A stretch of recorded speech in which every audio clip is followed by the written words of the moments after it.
Joining the military is not for the faint of heart. In order to turn the average citizen into a highly trained soldier, militaries around the world put them through a series of extreme tests to prove their abilities. But many of these tests are truly intimidating. From juggling grenades to jumping out of buildings, we are looking at the craziest known military exercises. In 2012, a video surfaced of the Chinese military taking part in one of the most mind-boggling military exercises imaginable. The video, which was leaked from state CCTV, shows a group of People's Army soldiers testing fate with a live grenade. You may be familiar with the exercise. It's the equivalent of hot potato, where participants will pass around a potato or some other random object until the music stops, and the person in possession of said object is eliminated from the game. It's kind of like that, although the unfortunate soldier in this game runs the risk of actually being eliminated by a live hand grenade. Thankfully, it is the job of the soldiers to dispose of the grenade into a large hole just before it detonates. One can only imagine that it's the ultimate test of a soldier's ability to cope under pressure. In the video, no one is injured, but if this is a frequent exercise, it's inevitable that someone will be hurt, or worse, in a matter of time. It is designed to turn the merely tough into the super tough. The Royal Marines' much-feared Mud Run is the toughest part of a 32-week training course said to turn civilians into commandos. You can see why even the strongest recruits dread it. Exhausted, demoralized, and covered in foul-smelling sludge from head to toe, these Royal Marine recruits hope one day to wear the coveted Green Beret, marking them out as the elite of Britain's fighting forces. The men need to call upon reserves, both mental and physical, that they didn't know they had, simply to get through the grueling ordeal. Captain Ben Chappell, who oversees physical training at the Royal Marines Commando Training Center in Limestone, Devon, said, "The Mud Run is about instilling a Royal Marine state of mind. The recruits spend up to 45 minutes in the mud that is so thick they can barely run, doing exercises and games, and it is so difficult that getting through it really builds team spirit. We're not just looking for physical strength, but mental resilience as well, and the team cohesion that comes from getting through the hardship together. This strength and cohesion forms parts of the Royal Marines' DNA." He said the recruits would not necessarily know when the run was coming up, saying it's all about dislocation of expectation. There is an argument about whether some people are genetically wired to handle colder temperatures, or whether one must build stamina for lower temperatures by training in colder environments. The US Navy SEALs put this to the test in a very palpable way. They do this through surf torture, also called cold water conditioning. The water temperatures usually hover around 65 degrees Fahrenheit and never go above 68 degrees Fahrenheit.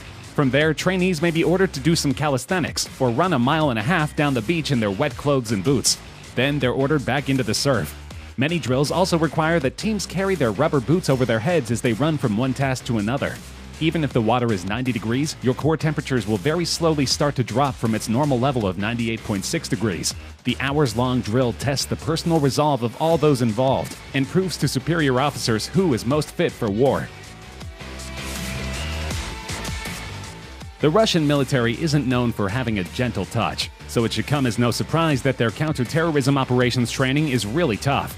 But just how tough is borderline insane? Russia's Federal Security Service, called the FSB, and successor to the KGB, shoots their agents center mass to give them confidence in a terrorist-controlled situation where bullets might be flying by their heads. The trainees, wearing body armor, absorb a few rounds before firing shots back at the target. In a video, the man in front of the target is Andre, an FSB operator, who doesn't flinch as 3 rounds zing by his head. They are forced to stand motionless, and then they wait for someone to casually walk past them, but then suddenly draw a pistol and shoot them repeatedly in the chest. After taking these hits, they are to return fire, and they have to aim just inches away from the attacker's unprotected face. In a second drill, the trainee is given multiple cardboard targets to shoot, but while he does so, he is pushed and shoved by trainers, who yell in his ear, while guns fire immediately adjacent to his ears. These are all supposed to simulate distractions on the battlefield and enhance the trainee's focus in stressful situations. Cobra Gold is one of the Indo-Pacific's largest multinational exercises. It's also the one where US troops drink Cobra blood. The exercise includes events such as an amphibious assault demonstration, landmine destruction, and a combined arms live-fire exercise.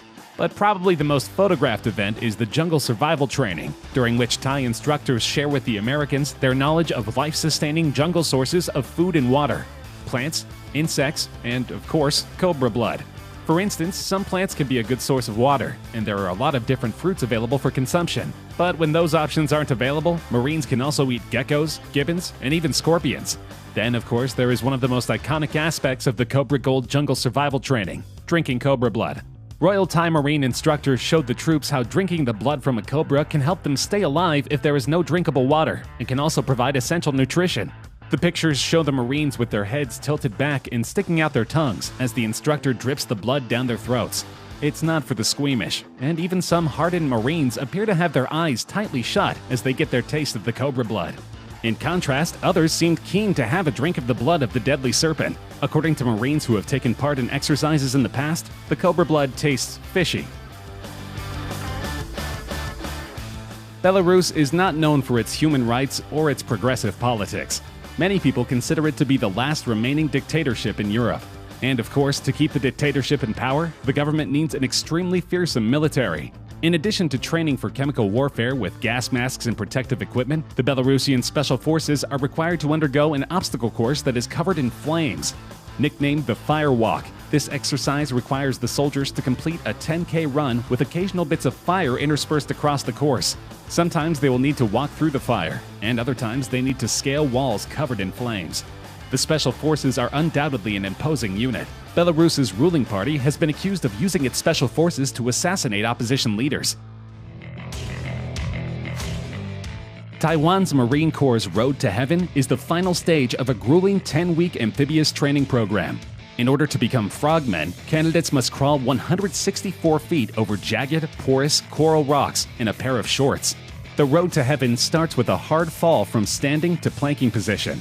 The fall looks to be tough on the elbows, but immediately after, the recruits begin to crawl through the sharp rocks on the points of their knees and elbows. In some ways, the training simulates a landing on a rocky beach, but it appears to function mainly as a test in which the trainees must will themselves to conquer pain. The path has 10 stopping points, and at each one, the recruits must stop and perform an exercise. As they make their way, instructors pour salt water on them to exacerbate the pain of their open wounds. Friends and family of the trainees are encouraged to attend in order to make the soldiers more self-conscious. At the end of the long, rough road, they finally earn their place among the most elite soldiers in Taiwan.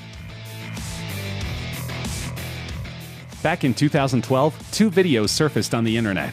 The first showed Chinese soldiers breaking bricks with their heads for training. The second one similarly showed the South Korean army breaking concrete with their heads. Many believe this is merely to show the strength of the People's Liberation Army. If combat were simply a matter of showmanship, then the PLA would be near invincible. But military officials are acknowledging that such displays have few practical applications, and are reconsidering the amount of time that troops spend on such training. The shift is a small but symbolically important part of China's broader effort to modernize its military.